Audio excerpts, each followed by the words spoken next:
जय रघुनाथ जय घनश्याम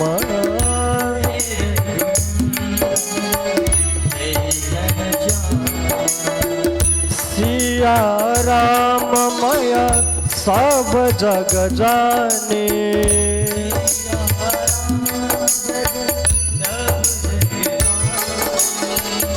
सिया राम मय सब जग जाने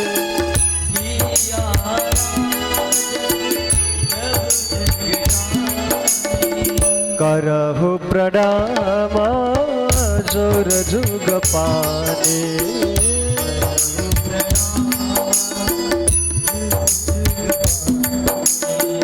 जय रघुनंदन जय घनश्याम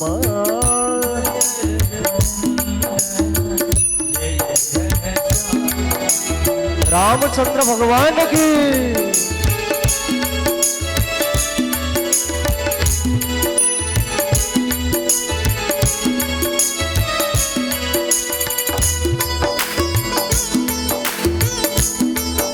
सबैले प्रेमले हात माथि उठाउँदै गाउन सरल छ त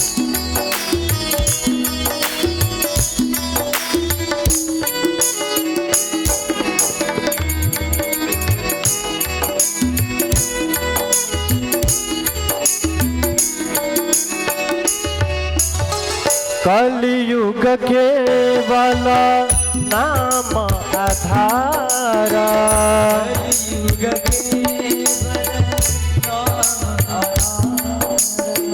कलियुग केवल नाम आधार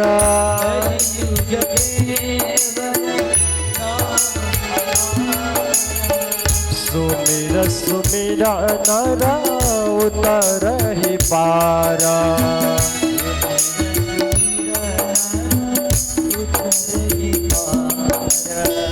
जय रघुनंदन जय घनश्याम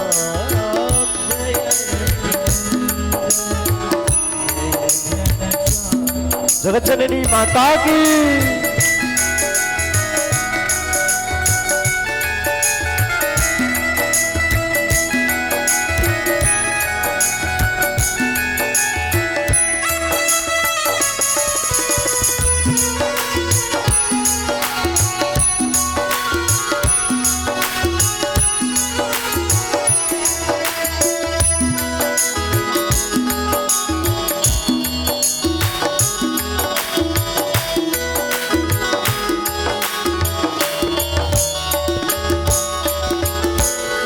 उल्टा नाम जप जग जाना,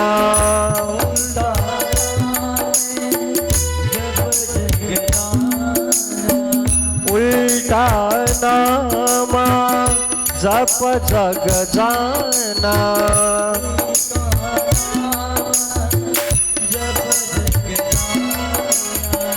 वाल्मीकि भय ब्रह्म समाना,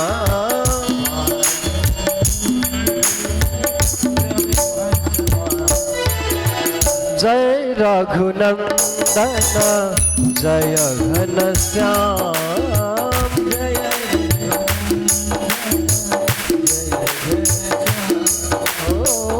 जय रघुनंदन जय रघुनंदन जय रघुनंदन जय घनश्याम। जगत दुनियामा व्यक्तिले जीवनमा सबैभन्दा अचम्म मान्ने चीज के हो? यो संसारमा आश्चर्यचकित कुन चीज छ त्यस्तो? देवर्षि नारदले दक्ष प्रजापतिलाई का पुत्रहरूलाई ज्ञान दिँदै भन्नुहुन्छ, हे पुत्रहरू, संसारमा सबैभन्दा अचम्मको वस्तु त्यो मात्र हो कि अहन्यानि भूतानि गच्छन्ति यम मन्दिरं मृत्युं तथा दुर्वसत्य तं गतानि कथं कथः। संसारमा सबैभन्दा अचम्मको चीज के छ भन्दा अहन्यानि भूतानि। दिन प्रतिदिन हामीले आफ्ना परिवारका सदस्यलाई, आफ्ना छिमेकीहरूलाई, आफ्ना मातापिताहरू, आफ्ना पूर्वजहरूलाई, आफ्ना इष्टमित्र छर छिमेकहरूलाई आफ्नो काँधमा जलाएर आउँछौँ अनि आउने बित्तिकै फेरि हामीले एक दुई दिनपछि विचार गर्छौँ कि म त कहिल्यै पनि मर्नु छैन, म बिना त यो घर नै चल्दैन। कहिल्यै भुलेर पनि जीवनमा म रहिन भने यो दुनियाँ चल्दैन जस्तो लाग्छ भने एकचोटि यो संसार छोडेर गएका ती पितृहरूको फोटो टाँगेर राख्नु भएछ नि भित्तामा। कहिल्यै पनि भुलेर मनमा अहङ्कार, मनमा घमण्ड हृदयमा आयो भने ती भित्तामा टाँगेर राखेका, स्वर्गीय लेखेका ती पुर्खाहरूको एकचोटि तस्बिर हेर्नुहोला कि हिजो उहाँलाई पनि त्यस्तै लाग्थ्यो, म बिना संसार चल्नेवाला छैन। आज तपाईँले त्यो देखिरहनु भएको छ प्रत्यक्ष। त्यसकारणले बन्धुहरू, भक्तिलाई निरूपण गराउने माध्यम हो मृत्यु। जबसम्म हामीले मृत्युलाई चिन्दैनौँ, मृत्युलाई जान्ने प्रयास गर्दैनौँ, म को हुँ, म कहाँबाट आएको हुँ, मेरो कर्म के हो, यो जान्ने जुन दिन प्रयास गर्छौँ त्यहीलाई भनिन्छ अध्यात्म विज्ञान। जुन दिन तपाईँले आफूले आफूलाई खोज्न प्रारम्भ गर्नुहुन्छ नि, जगतजननी भगवती माताको कथामा आएर बस्नाले जीवनमा मेरो कर्तव्य के हो, मैले गर्नुपर्ने कार्यहरू के हुन्, यी चिजहरू हामीले जीवनमा ज्ञान मार्फत हासिल गर्न सक्दछौँ। जगतजननी भगवती माता के। त्यस प्रकार आज हामीसँग ज्ञान मञ्चको कार्यक्रम पनि धेरै छन्। हाम्रो मुकेश कुमार राजवंशी सुनवर्सी 9 भेरुवाबाट 2वटा रिचार्ज कार्ड लिएर आउनुभएको छ। नमस्ते एनसीएल दुबई। त्यसै गरी हामीसँग कपीहरू पनि धेरै छन्। आज कपीहरू पनि एउटा पुष्कर स्टेसनरीको तर्फबाट सुनवर्सी 9बाट 5वटा कपी र कलम प्राप्त भएको छ। त्यसै गरी Krishna photo shop and online payment centre, Krishna photo shop and online payment सेन्टरबाट पनि हामीलाई लगभग 10वटा जति कपी र कलम प्राप्त भएको छ। त्यसकारणले आज प्रश्नहरू पनि धेरै छन्। कथा पनि फेरि लामो छ। आज झाँकी पनि आउँदैछ, साथसाथमा कथा पनि हामीले श्रवण गर्नेछौँ। साथसाथमा यहाँहरूले दिनुभएको दानको नामावली पनि हामीले यहाँबाट लिने अवश्य नै लिनेछौँ। श्याम सुन्दर भगवान के। आज दिउँसो गरेको कथाको एउटा प्रश्न सोध्छु है त, कसले मिलाउँछ? हिरण्यकश्यपको पहिला यता माताजीहरू अनि त्यसपछि उता आउँछ है त। हेर्नु त मातृशक्ति धर्मको कार्य जहाँ हुन्छ त्यहाँ मातृशक्तिहरूको जहाँ पनि बढी उपस्थित हुने गर्दछ। आज धर्म बचेको छ। पश्यानि संजगदिदं क्षणभङ्गनिष्ठे वैराग्य रागरसिको भवभक्तिनिष्ठा।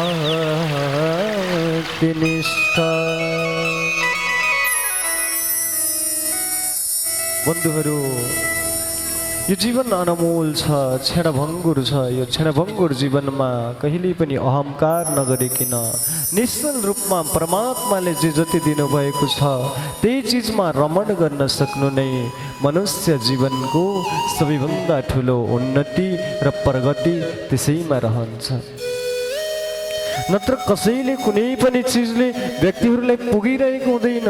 कुनै न कुनै चिजले व्यक्ति महाराज पीडामा डुबिरहेको छ, कोही गरिबीले रोइरहेको छ, कोही रोगले रोइरहेको छ, कुनै न कुनै पीडामा प्रत्येक व्यक्ति परिरहेको छ। त्यस कारणले बन्धुहरू यो समय यहाँहरूलाई मिलेको छ भने सोच्नुहोस् कि हजुरको भगवान प्रति ठुलो कृपा रहेको छ। जगदम्बा भवानी माताको। त्यस कारणले अब हाम्रो बिचमा सुन्दर झाँकी पनि केही समयमा आउँदैछ। दिव्य झाँकीको दर्शन गरेर मात्र यहाँहरू लाग्नुहोला। बिचबिचमा अगाडि बसेर उठ्नुभयो भने अगाडि जाने मान्छे भोलिबाट पछाडि बस्नु होला है। बिचमा कथा या कार्यक्रम चलिरहेको बेलामा उठ्नुभयो भने अरूलाई सुन्नेवालालाई पनि डिस्टर्ब हुन्छ के। त्यस कारणले धेरै भनिसके यहाँका बडा इन्टेलिजेन्ट ट्यालेन्ट हुनुहुन्छ, यहाँका भक्तहरू जान्ने सबै ज्ञानी हुनुहुन्छ, भनेको मान्नुहुन्छ। त्यस कारणले छिटो जाने, पछाडि बस्ने अनि लामो समय कार्यक्रमको आरतीसम्म बस्ने व्यक्तिहरू अगाडि बस्ने। भक्तवत्सल भगवान के। त्यसैले बन्धुहरू देहेस्तिमां सरोधिरे भीमतिं त्यजत्वम्। यो शरीरलाई हामीले आफ्नो मानिरहेका छौँ। यही शरीरले कुन दिन कहाँ गएर दुःख दिन्छ थाहा छैन। त्यसैले आफ्नो मान्न छोडिदिउँ।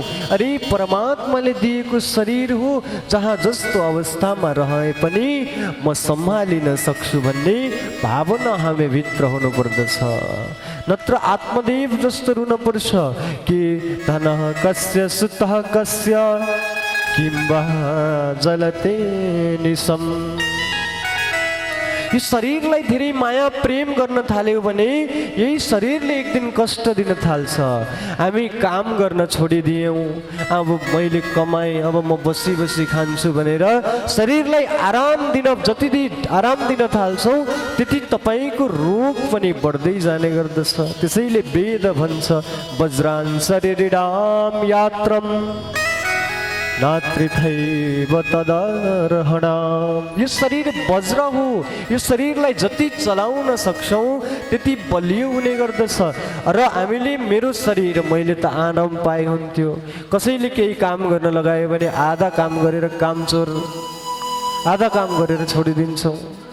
त्यसैले बन्धुहरू आफूले गर्न पर्ने कर्मलाई पूर्ण रूपमा निरन्तरता रूपमा ध्यान दिएर लगनशील भएर मानवताको बोध गराएर गर्ने प्रयास गर्यौँ भने सबैभन्दा पहिलो हाम्रो यो नित्य कर्तव्य हो। र दोस्रो शरीरलाई आफ्नो मानेर आराम दियौँ, त्यही शरीरले कुनै न कुनै दिन चाहे बुढेसकालमा होस् चाहे युवा अवस्थामै गएर रुवाउँछ।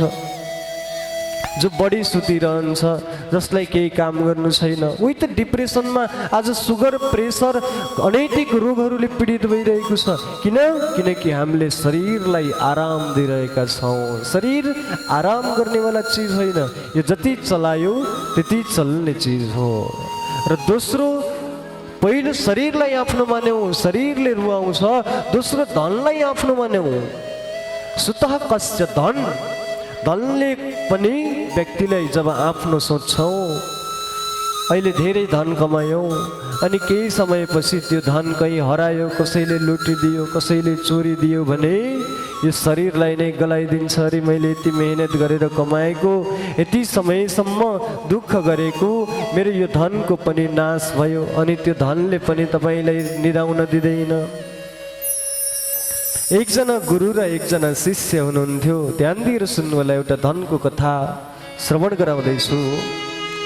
एकजना गुरु र शिष्य बन्धुहरू कहीँ घुम्नको लागि तीर्थयात्रा निक्लिनु भएछ। जब तीर्थयात्रा सकेर बाटोमा फर्किँदै हुनुहुन्थ्यो, फर्कने क्रममा गुरुले एउटा सुनको इट्टालाई फेला पार्नुभएछ। सुनको इट्टा फेला पारिसकेपछि आफ्नो शिष्य जुन चेला साथमा गएको थियो तीर्थयात्रासँगै, त्यो चेलालाई भन्नुभएछ, अरे चेला, हाम्रो त्यति सानो आश्रम छ, आज यो सक्कली सुनको हामीले यति ठुलो मैले इट्टा प्राप्त गरेको छु, अब यो सुन लगेर बेच्यौँ भने हामी भव्य आश्रम बनाउँछौँ, ठुलो महलमा बस्न पाउँछौँ, गौ सेवा गर्न पाउँछौँ। अनेकौँ महाराज प्रकारका कृतिहरू गुरुदेवको हृदयमा मनमा विचार आउन थाले। र बाटोमा जाँदै थिए एक स्थानमा रात्रि बास बस्नुपर्ने। अब कसैको घरमा गएर बसौँ भने कहीँ यो इट्टा चोरेर भागिदिने हो कि भन्ने गुरुलाई डर। अब कहाँ बस्ने, त जङ्गलमै बास बसौँ, किनकि जङ्गलमा त कोही आउँदैन, हामी भगवान परमात्माको सन्तति हौ। अब हामी शरणागति भएको मान्छेलाई जङ्गली जनावरले पनि केही गर्नेवाला छैन। त्यस पश्चात गुरु र शिष्य जङ्गलमै सुत्न महाराज सुत्न लागे। जब बन्धुहरू त्यो इट्टा सुनको जुन लिएर आएका थिए त्यो इट्टा आफ्नो साथमा छ, गुरुले रातभरि सुतिरहेका छैनन्। रातभरि गुरु त्यो इट्टा कोही चोर्न आउँछ कि कसैले लगिदिन्छ कि भन्ने चिन्ताले उनको हृदयमा सताइरहेको छ। जब बिहान भयो, बिहान भएपछि शिष्य जुन चेला थियो उसको आँखाको निद्रा खुल्यो। निद्रा खोलेपछि गुरुले भन्नुभयो, अरे शिष्य, म रातभरि सुतेको छैन, अब बिहान म एकछिन सुत्छु, तिमीले यो इट्टालाई कुरा। शिष्यले भन्यो, गुरुदेव हजुर किन रातभरि निदाउनु भएन, म त आनन्दले निदाएँ। गुरुले भन्नुभयो, अरे जुन मैले यो इट्टा लिएर आएको छु सुनको, यो रातमा कसैले लगिदियो भने फेरि हामीले सोचेको सपना सबै नाश हुन्छ, त्यसैले यो इट्टाको रक्षाको लागि भए पनि म निदाउन सकिनँ। जब शिष्यले गुरुको यो कुरा सुन्यो, गुरु हजुर आराम गर्नुहोस्। त्यसपछि जब गुरु निदाउनु भयो, निदाएको बेलामा शिष्यले मनमा नै विचार गर्न थाल्यो, अरे आज यो सुनको इट्टा पैसामा परिणत नहुँदा पनि गुरुलाई रातभरि निद्रा लागेको छैन, यसको चिन्ताले सताइरहेको छ, उहाँ चिन्तित हुनुहुन्छ। तर अब यो इट्टालाई मैले फ्याँकिदिन्छु र अर्को इट्टा ल्याएर राखिदिन्छु भनेर बन्धुहरू त्यो शिष्यले जुन सुनको इट्टा थियो त्यसलाई फ्याँकिदियो र अर्को साँच्चीकै इट्टा ल्याएर त्यहाँ राखिदियो। त्यसपछि गुरुको निद्रा खुल्यो। निद्रा खोलेर हेर्दा त त्यो इट्टा छँदै छैन। गुरुले भन्नुभयो, अरे शिष्य, त्यो मैले राखेको इट्टा खै सुनको। शिष्यले भन्यो, त्यो त कुनै भक्त आएर लिएर गयो, हजुरको असली इट्टा त यही हो। अरे होइन, मेरो त सक्कली साँच्चैकै सुनको इट्टा थियो, तर यो नक्कली कसरी?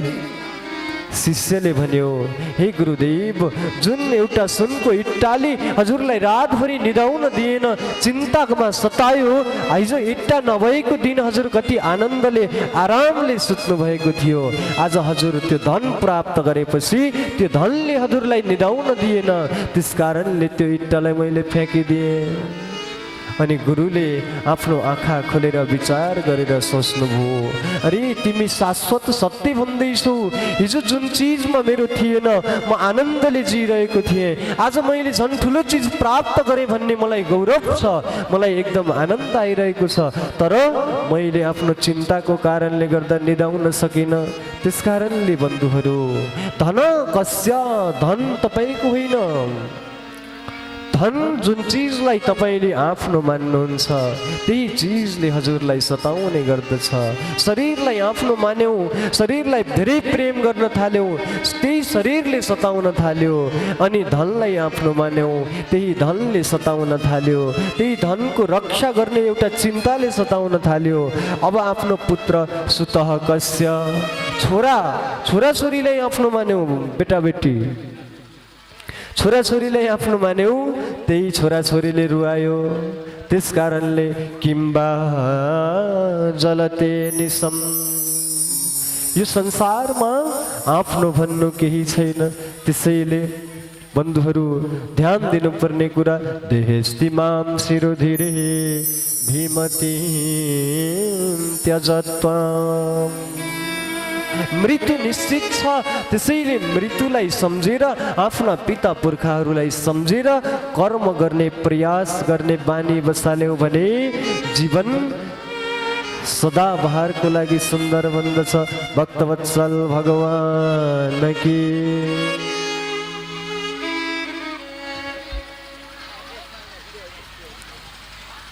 त्यसैले देवी भागवतको महिमा आफ्नो मृत्युलाई चिनाउने, म को हुँ, शाश्वत सत्य म होइन, यहाँ धेरै समय मलाई रहनु छैन, त्यसैले जति समय रहन्छु सबैसँग मिलेर रहन्छु।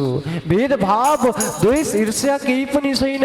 अरे आकाश हाम्रा पिता हुन्, पृथ्वी सबकी माता हुन्, प्राणी सबै बन्धु हुन्, जात हाम्रो मानव हो। अशान्ति बिर्सौँ, नित्य निरन्तर शान्तिमा बसौँ। जगत जननी माता के। मुकुट सिर मोर का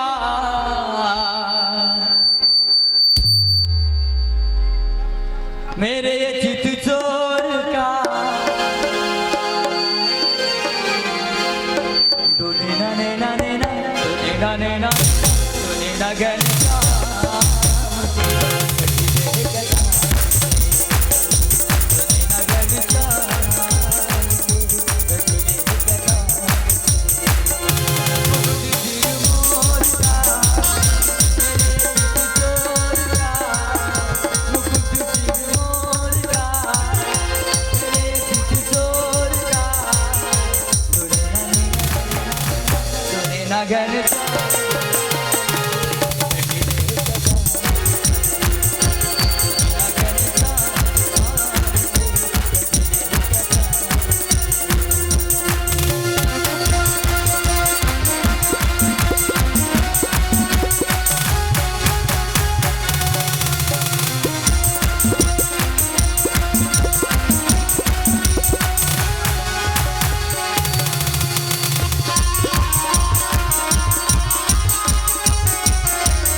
ज्ञान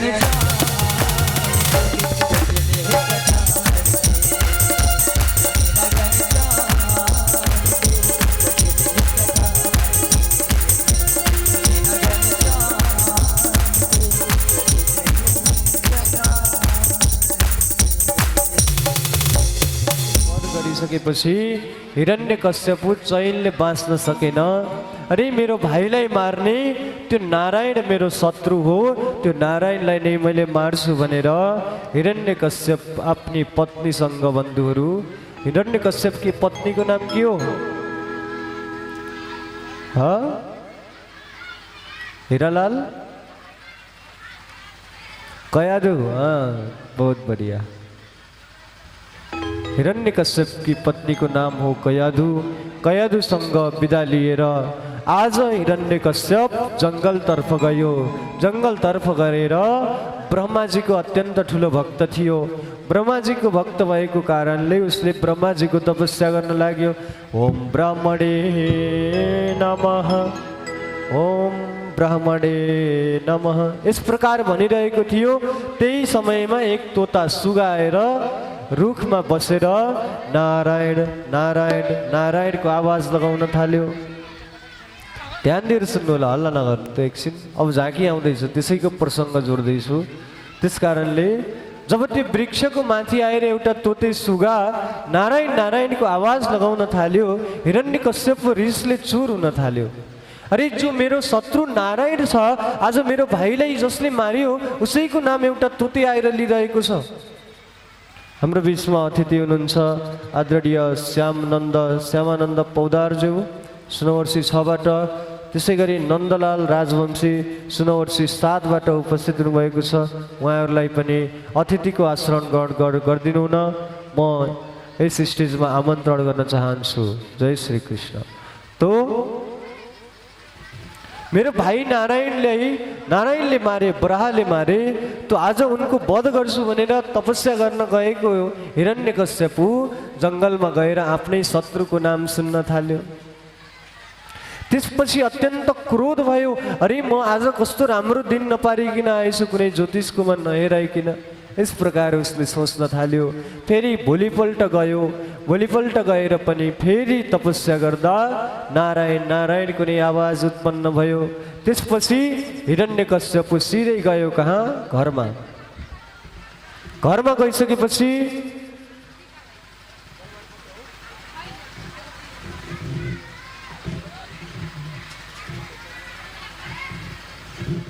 घरमा गइसकेपछि हिरण्यकश्यपकी पत्नी कयाधुले सोधिन्, अरे पतिदेव, हजुर त 1000 वर्षसम्म तपस्या गर्नको लागि जानुभएको थियो, तर एक दिनमै हजुरको तपस्या कसरी पूर्ण भयो भनेर सोद्धा हिरण्यकश्यपले भन्छ, अरे कयाधु, त्यहाँ त मैले जब तपस्या गर्न सुरु गरेँ, तपस्या गर्ने बेलामा मेरो एउटा सुगा तोते आएर मेरो शत्रुको नाम उच्चारण गर्न लाग्यो, नारायण नारायण। यस प्रकार जब कयाधुले आफ्नो पतिको मुखबाट कहिल्यै पनि भगवानको नाम सुनेकी थिएनन्, त्यसैले धर्म पत्नीको काम हो। पत्नीको काम हो आफ्नो पति यदि कुमार्गमा असत मार्गमा हिँड्छ भने पनि आफ्नो पतिलाई सत्मार्गमा लिएर हिँड्नु प्रत्येक पतिको कर्तव्य रहन्छ। श्याम सुन्दर भगवान की।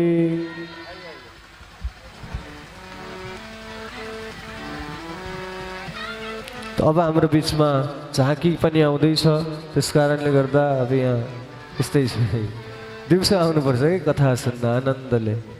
अब यहाँ सम्मान ग्रहण सबै यहाँ एकैचोटि गर्नुपर्छ। त्यस कारणले भोलि भनिदिइहालौँ, आजै भोलि कृष्ण जन्म महोत्सव हो है, भोलि कृष्ण जन्माउने दिउँसोमा। त्यस कारणले भोलि कृष्ण जन्म महोत्सवमा माखन, मिश्री, मिठाईको पोकाहरू, प्याकेटहरू, त्यसपछि सिक्का पैसा, कति पैसा सक्नुहुन्छ, 5, 10, 20, 50, ती पैसाहरू जम्मा गरेर यहाँहरूले ल्याउन सक्नुहुन्छ। भोलि फेरि यहाँहरूलाई नै बाँड्ने हो, तपाईँहरूलाई नै लुटाउने। भोलि दिउँसो कृष्ण जन्म महोत्सव रहेको कारणले 6 दिन पनि यो 6औं दिनमा दुर्गा माताको कृपाद्वारा कसरी कृष्णको जन्म हुन्छ र कृष्णको जन्म भएपछि कहाँ जान्छन् भोलि अत्यन्त सुन्दर प्रसङ्ग हामीले श्रवण गर्नेछौँ। त्यसैले माखन, मिश्री, मिठाई, लड्डु, पेडा जसले जे सक्नुहुन्छ, फलफुल, त्यसै गरी पैसा, सिक्का, नोट जस्तो थोरै थोरै, धेरै पर्दैन। त्यस कारणले सबैले थोरै थोरै लिएर आउनु होला यहाँ प्रसादको रूपमा। फेरि यहाँहरूलाई पनि यहीबाट लुटाउने हो। भोलि अत्यन्त आनन्द छ, नन्द घर आनन्द भयो, जय कन्हैया लाल की। भोलि यो सुन्दर प्रसङ्ग हामीले श्रवण गर्नेछौँ। त्यसैले अहिलेसम्म बिर्सियो भनेर पहिले यहाँहरूलाई जानकारी गराइदिएको छु। भोलिको कार्यक्रममा कोही पनि नछुट्नु होला। त्यस कारणले कृष्ण जन्म महोत्सवमा त्यही व्यक्ति मात्र उपस्थित हुन सक्छ जो माथि पूर्व जन्म जन्मान्तरको पुण्यको उदय भएको भाव उत्पत्ति हुने गर्दछ। अब भने झाँकी हाम्रो बिचमा तयार भइसकेको छ। झाँकी लगत्तै हामीले दर्शन गर्न सक्नेछौँ। के लिए घोर तपस्या करने के लिए जा रहा हूँ और वो छलिया विष्णु का वध करके मैं स्वर्ग का राजा और इस ब्रह्मांड का भगवान बनने के लिए घोर तपस्या करके ब्रह्मा को पसंद करके अमरता का वरदान लेकर आऊंगा।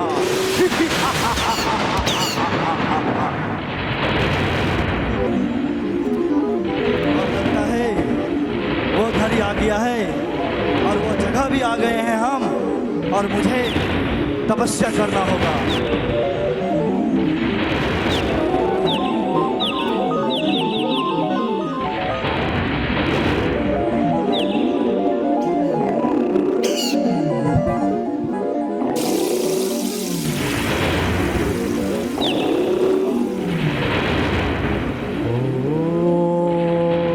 ब्रह्मणे नमः। ओम ब्रह्मणे नमः।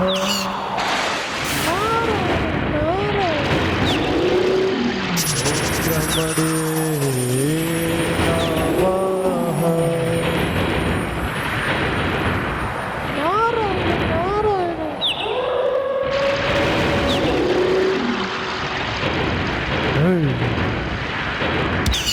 मेरा शत्रु का नाम कौन ले रहा है?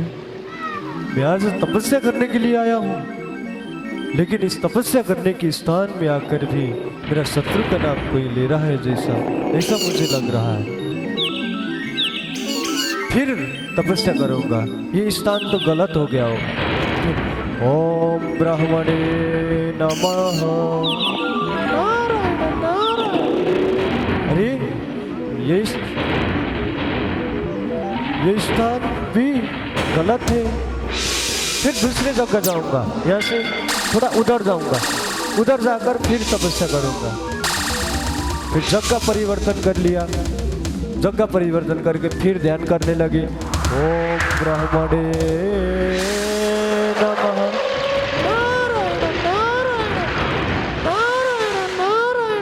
अरे ये स्थान भी गलत है। यहाँ आकर भी तपस्या करूंगा तो मेरा शत्रु का ही नाम कोई निकल रहा है। लगता है आज का दिन ठीक नहीं है। अब मैं जाऊंगा घर। ऐसे सोचकर हिरण्यकश्यप चले गए। कहाँ? घर। और फिर ऐसा समय आ गया, ऐसा तपस्या किया कि अब की तपस्या तो बंधुओं ऐसा पूर्ण किया कि देखिए, एक दोनों हाथ ऊपर करके एक पैर से खड़े हुए हैं। और बंधुओं ऐसा तपस्या अभी तक किसी ने किया नहीं। ऐसे बड़ी तपस्या किया हिरण्यकश्यप ने। ओम ब्रह्मणे नमः। ओम ब्रह्मणे नमः। अब तो सारा देवी देवता लोग, महाराज स्वर्ग लोग गरजने लगा, तरसने लगा और सारी चारों और हाहाकार मचने लगा। जब हाहाकार मच गया हिरण्यकश्यप की तपस्या से, सारा देवी देवता लोग गए कहाँ? ब्रह्मा जी के पास। और ब्रह्मा जी के पास जाकर सारा देवी देवताओं ने कहा, हे ब्रह्मा जी, आपके भक्त इतना बड़ी तपस्या कर रहा है कि उसका तपस्या देखकर हमारा ये स्वर्ग भी सब महाराज सूख गया। हमका श्वास फेरने के लिए भी हमारे श्वास बचा नहीं, इसलिए कोई बचा सकता है तो अब आप ही हमें बचा सकते हो। और जल्दी जाकर अपने भक्त उस हिरण्यकश्यप को आप जल्दी दर्शन दे दीजिए। अब आ रहे हैं ब्रह्मा जी। इस प्रकार के अब हमारे मध्य में आ रहे हैं ब्रह्मा जी। अरे कौन ऐसा तपस्या कर रहा है मेरा? आज उस भक्त को तो मैं जरूर दर्शन देना पड़ेगा मुझे। तो अब ब्रह्मा जी आ रहे हैं।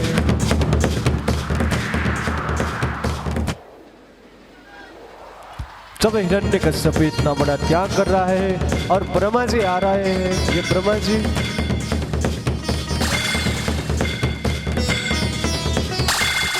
हमारे बीच में आ रहे हैं और सीधा जाते हैं कहाँ? हिरण्यकश्यप के जगह। हिरण्यकश्यप के जगह में जाकर बंधुओं, अब जैसे ही अपने भक्तों को देखा कि पीछे से अरे अरे हिरण्यकश्यप, अरे भक्त कथम ब्रूयात्, कुछ तो बोलो। हे भक्त, हे हिरण्यकश्यप, इधर देखो पीछे। अरे आज तुमने जिसका तपस्या किया, मैं आज स्वयं प्रकट हो चुका हूं। तुमने इतना बड़ा तपस्या क्यों किया मेरा? आप मेरे तपस्या से प्रसन्न होकर प्रकट हो गए हैं।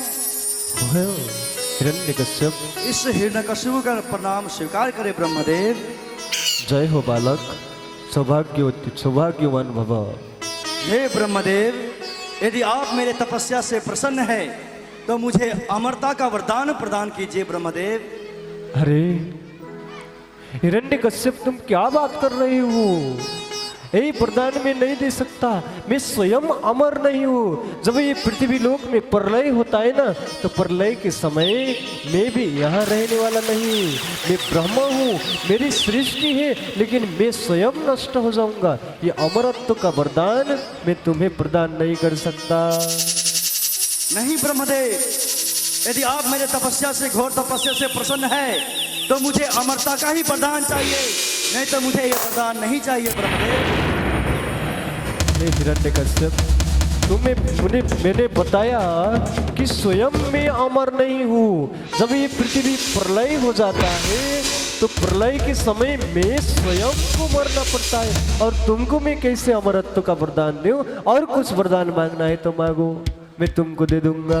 ठीक है ब्रह्मदेव, हम सोच रहे हैं कुछ देर के लिए, क्या कहूँ। मुझे अमर होना है और अपने भाई का प्रतिशोध लेना है। कुछ ऐसा करता हूँ जिससे मेरा मृत्यु ना हो। ठीक है ब्रह्मदेव, मुझे ऐसा वरदान दीजिए, न मैं दिन में मरूं न रात में। तथास्तु बालक। न मैं घर में मरूं न बाहर में। तथास्तु बालक। न मैं शस्त्र से मरूं न अस्त्र से। तथास्तु बालक। न मैं जानवर से मरूं न इंसान से। तथास्तु बालक। ठीक है ब्रह्मदेव, आशीर्वाद दीजिए। तथास्तु बालक, सौभाग्यवान भव। ठीक है, तुम्हारे तपस्या से मैं बड़े ही प्रसन्न हूँ। अब मैं यहाँ से अंतर ध्यान हो जाऊंगा। ब्रह्मा जी महाराज की। अब तो हिरण्यकश्यप ब्रह्मा जी के वरदान पाने से इतना महाराज बलशाली हो गया, अब सीधा चला गया पृथ्वी लोक और स्वर्ग लोक में। अब मैं अमर हो गया हूँ और मैं कभी मर नहीं सकता। वो ब्रह्मा जी बोला था कि अमर का वरदान तुम्हें नहीं मिल सकता है, लेकिन मैं छल से उस ब्रह्मा से अमरता का वरदान को प्राप्त कर लिया। अब मैं अपने राजभवन की ओर जाना चाहता हूँ और अपनी अर्धांगिनी कयाधु और पुत्र प्रहलाद से मिलकर प्रसन्न होकर घर में रहना चाहता हूँ।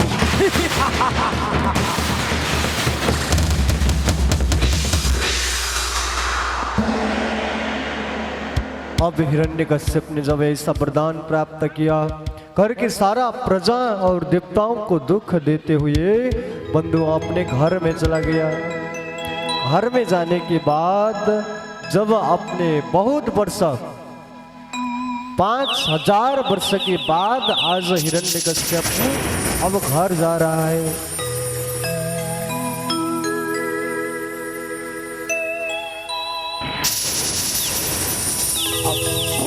जैसे ही तीनों लोकों में बड़ा कष्ट देते हुए हिरण्यकश्यप अपने घर आ रहा है अपने पुत्र और बीवी को दर्शन करने के लिए।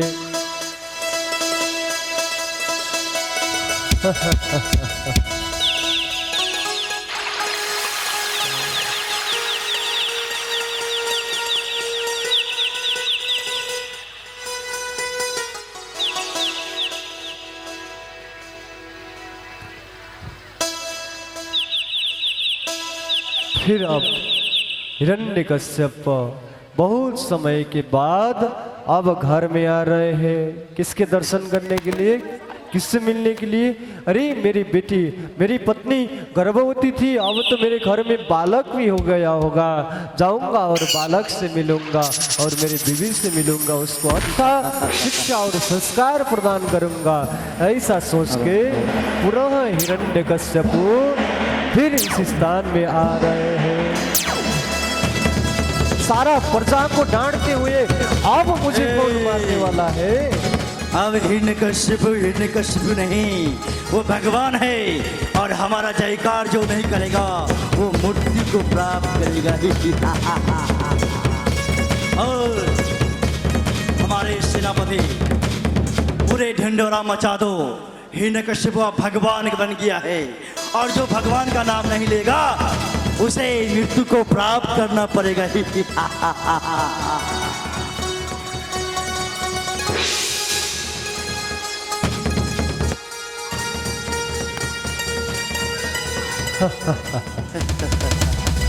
अब मुझसे बलशाली कौन इस दुनिया में? मैं अमर हो गया हूँ। ब्रह्मा जी से एक वरदान मांगा तो नहीं दिया, लेकिन जब 7 वरदान मांगा तो मुझे तथास्तु बल दिया। अब सब स्वर्ग के देव लोग सब मुझसे डर जाएंगे। अब जाऊंगा मैं बाल मेरे बीवी और बच्चों से मिलूंगा, अब बड़ा आनंद आएगा। अब मैं अपने राजमहल को पहुंच गया हूँ और हमारी पत्नी कयाधु कहाँ हो तुम? यही पर हो स्वामी, आइए, तपस्या पूर्ण हो गया। हाँ कयाधु, और मैं विजय प्राप्त होकर आया हूँ।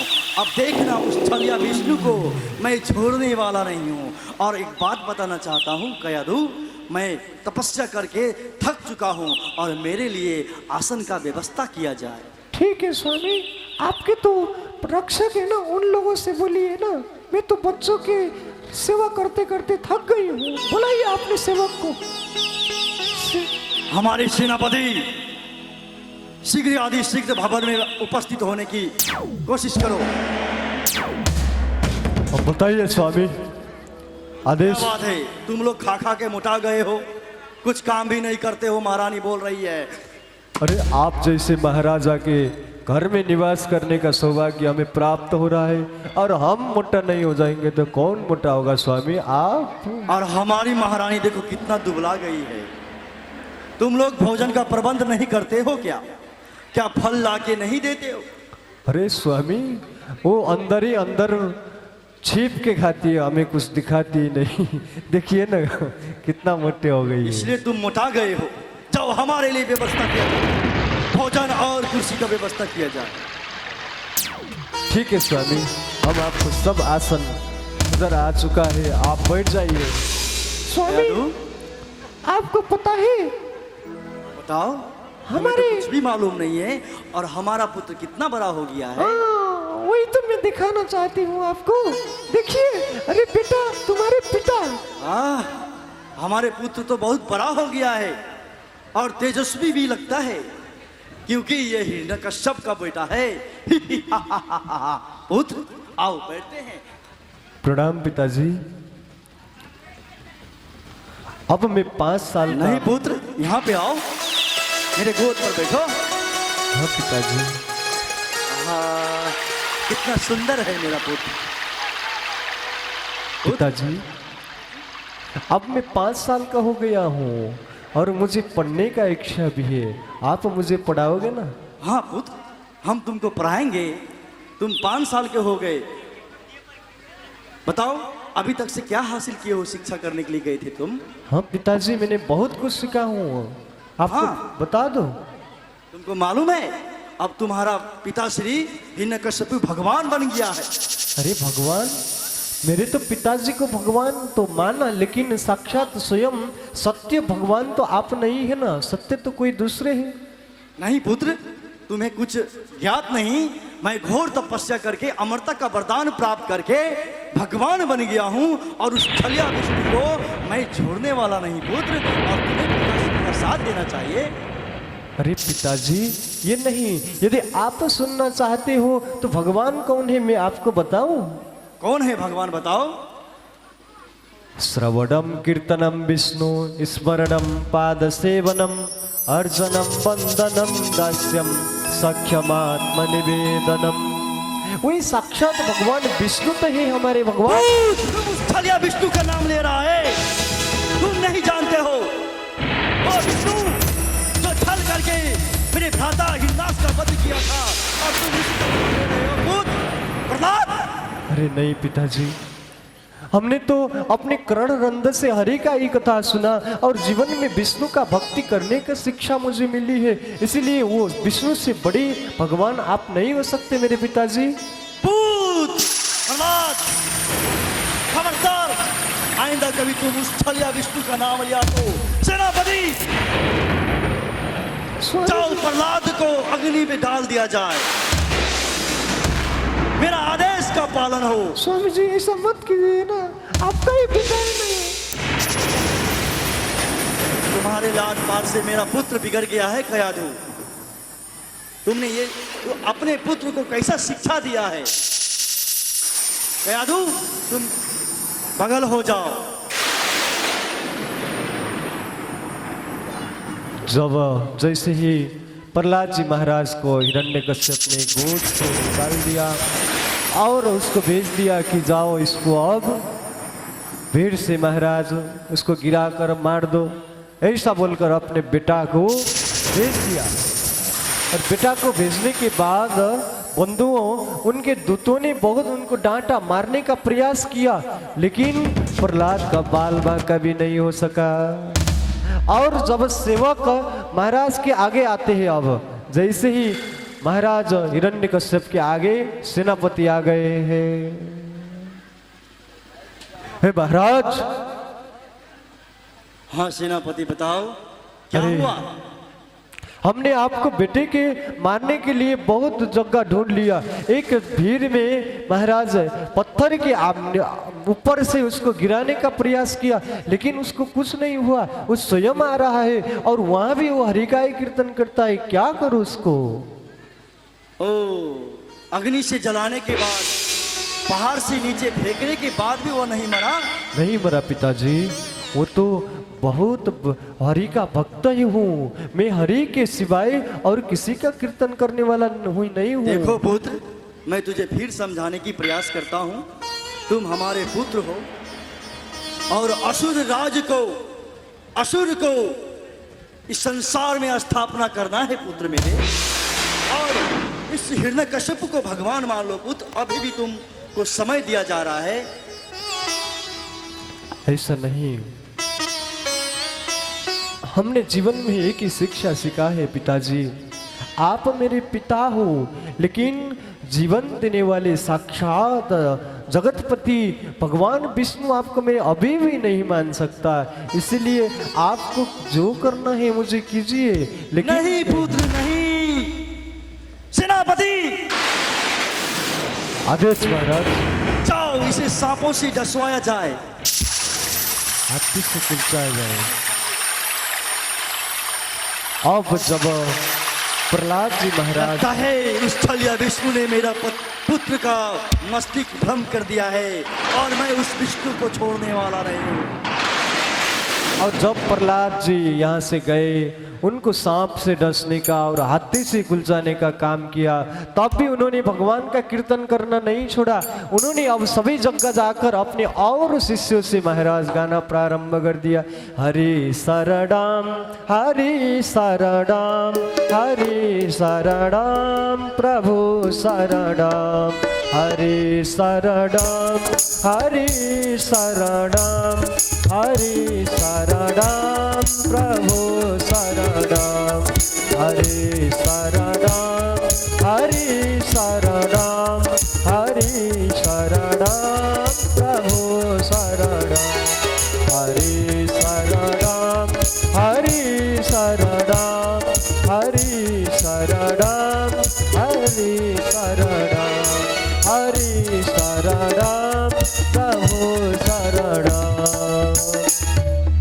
हर जगह हरि हरि का नाम का उच्चारण हो रहा है। और ये हरि का नाम कौन ले रहा है? सेनापति, कौन हरि का नाम ले रहा है? आदेश स्वामी, आपका बेटा है, उन्हीं हरि का कीर्तन कर रहा है। और आपके बेटे के साथ में जितने भी आपके विद्यालय में पढ़ने वाले विद्यार्थी लोग हैं, वो सब भी उनके साथ में हरि का स्मरण कर रहे हैं। सबको उसने भक्ति का माहौल सृजना कर दिया। पिताजी, अब आप जाइए, आप जाकर उनको समझाइए। अब तुम हमारा लोग सिर्फ खा खा के मोटाते हो, हमारे राज्य से निकल जाओ। जब हिरण्यकश्यप पहुंच गए, प्रहलाद जी के सब शिष्य चुप हो गए, क्योंकि उनसे सब लोग डरते थे। अब हिरण्यकश्यप ने अपने बेटा से पुनः प्रश्न किया। प्रहलाद, ये बताओ, तुम हर वक्त हरि हरि का गुणगान करते हो, ये बताओ हरि है कहाँ पे? पिताजी, आपको मैं बताऊं, मेरा हरि कहाँ नहीं है, आप में है, उसमें है, मुझ में है, सब में तो हरि समाया गया है। आप बताइए ना, मेरा हरि कहाँ नहीं है? हरि हर जगह है। हाँ पिताजी, सर्व खल्व विदम ब्रह्मा, मेरा हरि कहाँ नहीं है? हर जगह, एक पत्थर से लेकर एक प्राणी मनुष्य तक, सब में तो हरि ही हरि है। उसमें भी है। किस में पिताजी? ये इंसान में, इस भक्त जन में। हाँ, एक कहा ना, एक पत्थर से लेकर प्रत्येक मनुष्य तक हरि है। आप बताइए, मेरा हरि कहाँ नहीं है? वहां मैं आपको दिखा दूंगा। और बताओ, ये जो पंखा चल रहा है, इसमें भी हरि है? हाँ, इसमें भी हरि है। और इस गदा में भी हरि है? इस गदा में भी हरि है मेरे पिताजी। तुझ में भी हरि है? मैं भी हरि हूँ। मुझ में भी हरि है? हाँ, आप में भी हरि है पिताजी। और वो खंबे में भी हरि है? हाँ, उस खंबे में भी हरि है। नहीं तो आप विश्वास नहीं करती तो चल कर देखिए। सेनापति, आदेश महाराज। आज ये प्रहलाद बोल रहा है कि उस खंबे में हरि है, और इसी प्रहलाद को उसी खंबे पे बांध दिया जाए, और मैं इस हरि के साथ इस प्रहलाद को भी नष्ट करूंगा। जाओ, इसे ले जाओ।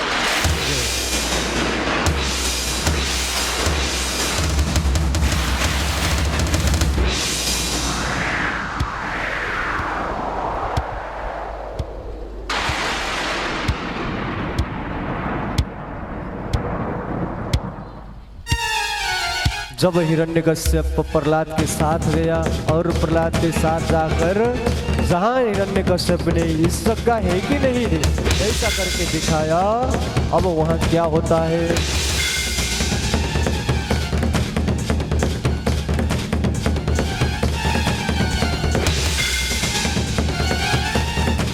प्रहलाद, तुम बताओ, तुमने कहाँ बताया था भगवान है?